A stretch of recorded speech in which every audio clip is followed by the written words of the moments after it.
If you were standing at the starting line of the 1924 Summer Olympics in Paris, you would see Harold Abrams line up ready to race the fastest athletes in the world at the time. Just 10.6 seconds later, he would hold the Olympic record for the fastest 100-meter time ever recorded. Now, fast forward exactly 100 years to the Paris 2024 Olympics, American Noah Lyles lines up to the men's 100-meter finals and runs an impressive 9.79 seconds to win the gold medal. That improvement of 0.81 seconds faster over the same distance is not just the result of stronger legs or faster shoes. It's the sum total of refinements in biomechanics, nutrition, recovery, strength and power training, high-speed video analysis, ground contact monitoring, velocity-based training, time and gait precision, motor-driven resistance tools, and much more. So today, we're going to break down 5 levels of gym tech that make athletes faster. By the end of the video,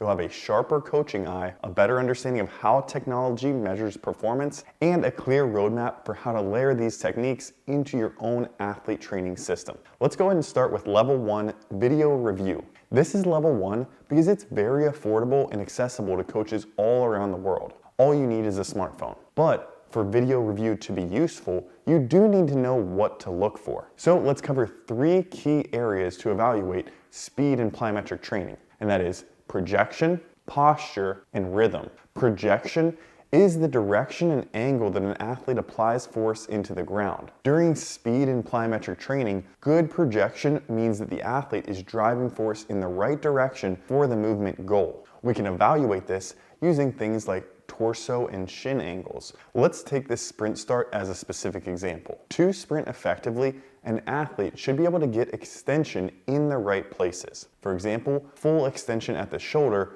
during acceleration. I find my athletes' 10-meter sprint times are worse whenever they're tight and they can't extend at the shoulder. When they fully extend, their 10-meter sprint times get faster. But remember, projection isn't just about extension at the right joints, it's also about the angles and the shapes that you're creating. Shin angle is a good way to evaluate where your force is being applied, and it's something that I look closely at when reviewing speed footage. For example, when fast athletes change direction sharply, they get into very low shin angles. This allows them to apply force horizontally and get out of deeper positions more quickly. By contrast, you'll see that more novice athletes change direction with more upright mechanics and less sharp body angles. Once you see this and you can show your athletes this in video review, they know what to work on to improve their times and change direction more quickly. Here's another excellent example of projection during the all conditions world record triple jump. Credit to Joel Smith for this clip. I'll link it below if you want to head over to his channel and watch the full breakdown.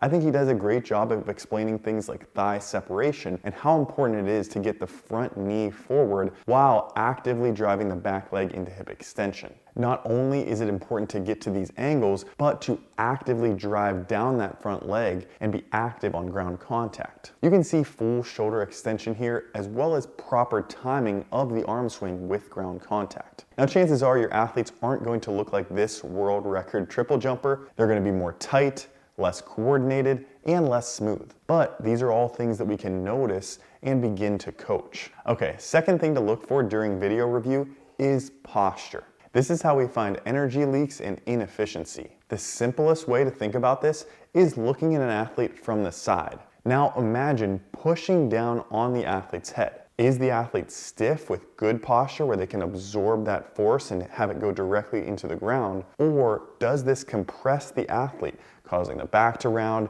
the knees to buckle, or the neck to extend? This is essentially what's going on during sprinting. A really strong vertical force trying to compress the athlete down. Athletes with poor posture, sprinting in poor positions, will be more compliant and they'll buckle and they'll spend longer time on the ground. By contrast, fast, strong athletes will apply force very quickly, maintaining stiffness. This makes them faster. The best visual that I've ever seen here to really reinforce this concept comes from the late great sprint coach Charlie Francis and was updated by Derek Hansen. In this image, you can see the weaker sprinter on the top has greater negative displacement of their center of mass on ground contact. This means that they collapse down more and they spend longer on the ground during sprinting. By contrast, the stronger athlete on the bottom keeps their hips relatively higher. They actually have a positive displacement of their center of mass, and they collapse very little when in contact with the ground. Looking at this video of the greatest to ever do it, Usain Bolt, you can see this in action. Very little negative displacement of the hips stay high, and they even rise after ground contact. Maintaining this tall posture and good system stiffness allows athletes to run faster. And this again is something that we can coach. The last thing I'll say on posture is that this has to be coupled with the right timing and joint angles of the swing and the stance leg. So you want to review this from the side as well. A good thing to look out for is this figure 4 position. This video comes from Coach Brett Morse, who I'm going to be doing some more collaboration content with soon. You can see that great sprinters get into this figure 4 position with a strong early forward knee drive. Weaker sprinters, by contrast, tend to spend more time in backside mechanics. They tilt the hips forward, the heel comes up high behind them, and they don't get the knee forward. This leads to more vertical displacement of the center of mass, less forceful ground contact times, and overall slower sprinting.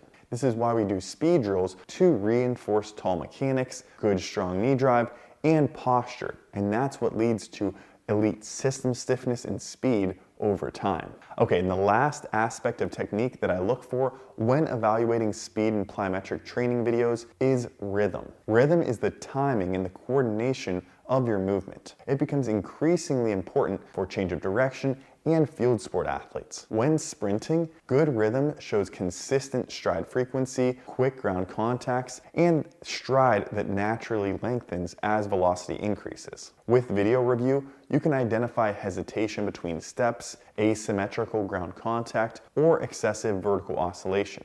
And we're going to look at some technology that can help you evaluate this with plyometric training that has particular salience in a rehab context in just a minute. Bottom line though, great rhythm equals efficient energy transfer and efficient sport movement. Smooth is fast. At this point, hopefully you're already learning a ton, and this is only level 1. So do me a favor and hit the like button, subscribe, and leave a comment, I learned something today. I really appreciate that as a creator so that I know what to look back at, refine, and continue to teach. All right, moving on to level 2 gym tech. Here we have ground contact time measurements. Now, tools to measure ground contact time have been around for 10 years or more. However, in the past 2 years, they've gotten much cheaper and more accessible. A plyomat, for example, costs around $500 to $1,000. And for a while, that was the best option.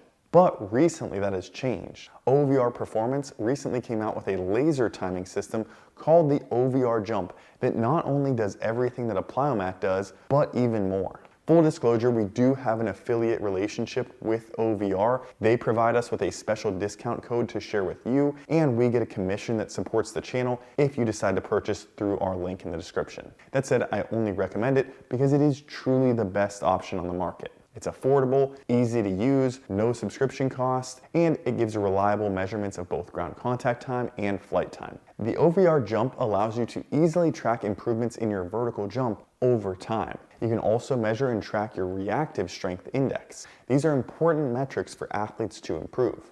But the added benefit that I don't think many coaches talk about is how far you can set the laser timing devices apart. I've been able to set them apart about 9 yards and still get consistent, accurate readings. This allows me to track data on bounds and hops and other plyometrics that involve jumping forward rather than just upward. So it's no longer just a testing tool for vertical jump, but it's something that you can use each training session with your athletes. Thinking back to the elements of plyometric that we're coaching, projection, posture, and rhythm, here's how this tech can help you with your coaching. You can record athletes while showing them jump height or ground contact time measurements. That way, if you do a set of, say, 6 to 10 jumps, you can look back at the video and see what was their very best jump. You can pause and show them the joint angles and the positions that allowed them to achieve that best jump. For example, showing an athlete that when they threw their head back violently, they got their best jump height. And that's actually a depth jump cue from the old Verkhoshansky textbooks from the original shock method plyometric training. Throw the head back violently, it triggers that global extension pattern, and it often does yield your athlete's best jump height. That video review may also allow you to show them how they best timed their arm swing with ground contact. That helps minimize ground contact time and get a smooth stretch shortening cycle function. I find this particularly useful with depth jumps where athletes aren't often sure the best height box that they should use or how long they're supposed to spend on the ground. On day one of your training, you can test multiple box heights to determine what yields the best reactive strength index and what's going to be the most effective for them to train with over the next few weeks. And then lastly, you can use this to develop rhythm by coaching athletes to achieve consistent jump height or consistent ground contact times on repeated jumps. This is particularly beneficial in rehab or return to play settings when you might need to gradually build back up to 100% effort. Overall, ground contact time and jump height metrics give you data to support what you see when you're evaluating plyometric movement. It gives your athletes objective data on what they're improving and how to get better each day. All right, let's move on to level 3, and for this we have velocity-based training. This is how we quantify intent in the weight room. Velocity-based training sensors like the OVR, GymAware, or Vitruve measure bar speed, giving you immediate real-time feedback on concentric velocity. It's important to note that this is a training tool, not a training method. A lot of coaches use VBT to do dynamic effort or power type training where you're using relatively lighter weights and moving the bar as fast as possible. I think this is actually a great way to train, especially for in-season athletes who are already pretty strong that need to maximize their rate of force development and their vertical jump. Dynamic effort training is great for that, and it tends to be less fatiguing than strength or hypertrophy training. But again, remember that velocity-based training can be used for any type of training method. It's simply a tool to measure bar speed. If you get a velocity-based training device and want to get good utility out of it immediately, the simplest way is just to attach to the bar and give your athletes that immediate feedback on bar speed. That alone, just simply having feedback on how fast they're moving the bar, will encourage them to move faster with higher intent and will already lead to better outcomes. There's good data that just having that feedback improves intent and outputs for athletes. And especially for athletes, you should always be coaching them to move the bar as fast as possible on the concentric or the upward phase of the movement. If you want to go one level deeper with velocity-based training, then I think using velocity loss is a great way to take advantage of having a VBT device. There are a lot of studies like this, for example, that compared two different protocols. One group of athletes lifts a certain weight until they lose 30% velocity and they end the set. Another group lifts that same weight until they lose 10% velocity and they end the set. What we tend to see is that the group of athletes with the 10% velocity loss cutoff specifically improves jump height and sprint speed. The group that goes all the way to 30% velocity loss tends to improve hypertrophy more. So with a VBT device, you can coach your athletes to train with a 10% velocity loss in season when you want to maximize power and speed and minimize fatigue. And you could use a 30% velocity loss cutoff in the off season when hypertrophy is the goal. Overall, VBT provides objective data to make your strength training more intense and more effective. All right, moving on to level 4. Here we have timing gates. Now, the function of timing gates is actually really simple. They objectively and accurately measure sprint performance and acceleration. Again, up until very recently, these were often quite expensive and difficult to use. I've used a Vald timing gate system, for example, and although it's very accurate, it does take quite a while to set up. It's also a lot to try to carry to a field to train. OVR just released their timing gates, the OVR Sprint, and they are night and day more simple and easy to use. Quick adjustable tripods, small sensors that line up really easily, and the best part by far is the free app to use them with no subscription cost. Most coaches that I've talked to just want something that's simple and reliable with no subscription fees. That's exactly what the OVR Sprint is. Some things you can measure with timing gates include 10, 20, or 40-yard accelerations, flying 10s or flying 30s capturing max speed, change of direction tests like the Pro Agility or the 3-cone, or you can even add custom tests to test any distance that you want.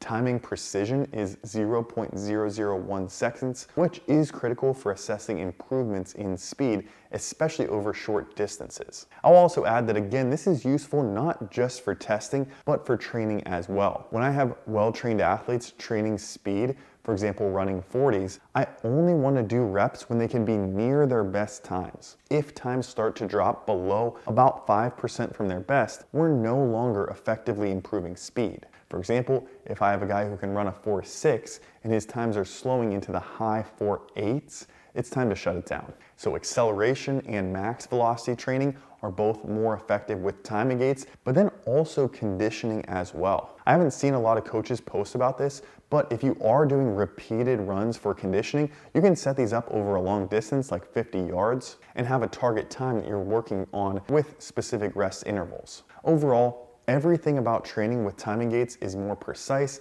and more professional. If you're just going by eye or by a stopwatch, it can be very difficult to find the cutoff point when speed training is no longer effective. And using the video review feature where you're getting timing and the video on the same clip is a great way to compare your best reps versus your worst reps, so that way athletes can learn the elements that are yielding their best times. Overall, accurate, consistent timing helps you hone in on the specific details of speed that make your athletes faster, which can make the difference between making varsity, getting a scholarship, or even going pro. So whether you're using it to coach projection and posture or track readiness and maintain appropriate CNS load, having timing gates gives you data to inform coaching decisions. All right, and then finally we have level 5 smart resistance, such as the 1080 sprint. Now the 1080 sprint is an example of top of the line cutting edge tech. It's a sprint device with individualized resistance and acceleration profiling, and it is not cheap. It costs around $15,000 to $20,000, which is about as much as I made in my first year as a high school strength conditioning coach. Now that said, it is an incredible machine. The 1080 Sprint applies variable resistance using a motorized cable system. It measures force, power, and velocity across each sprint phase.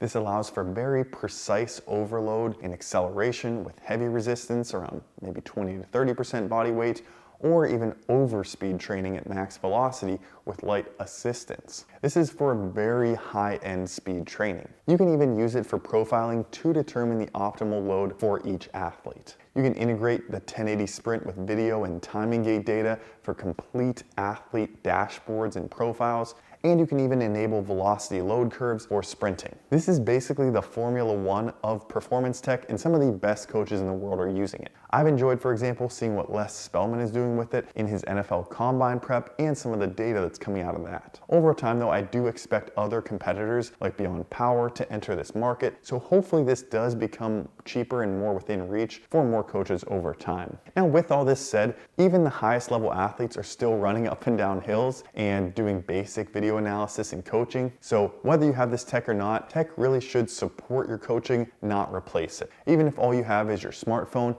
you can start measuring and improving speed today with all the tips that we shared at the start of the video. Drop a comment below letting me know which tech you are currently using, and let me know which tech you're looking to get. If enough people are interested in getting an OVR device, maybe they'll give me one for a giveaway in the next video. Lastly, if you want to learn a full system for coaching and programming plyometric training for your athletes, check out our brand new course, Plyometrics 101. We just launched it, and you'll earn 12 hours of continuing education toward maintaining your CSCS for completing the course. You'll learn everything that I know about plyometric training, as well as tips from 10 other coaches who contributed to the course. Thanks so much for watching this video. I hope you learned something today, and I'll catch you in the next one. Take care.